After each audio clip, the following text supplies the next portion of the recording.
Dahlia memang isteri aku. Tapi dia bukan untukku. Aku tak layak untuk dia.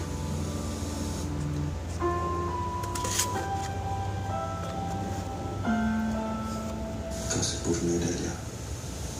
Tapi aku...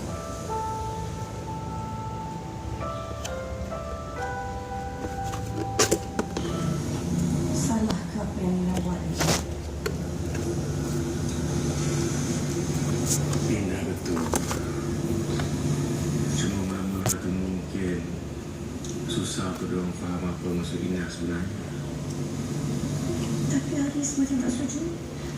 Dia macam tak ikhlas. Indah kenal dengan Aresu kan? Aresu terlalu sayangkan kita.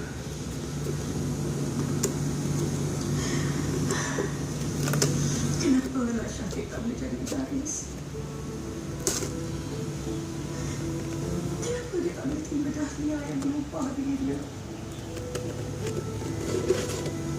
Kenapa dia pentingkan diri sendiri? Dia tak sayang kita ke bang? Dia tak sayang kita kat Indah ni.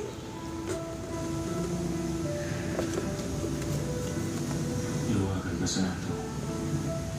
Tapi lepas ni, jangan sebut lagi pasal Syafiq.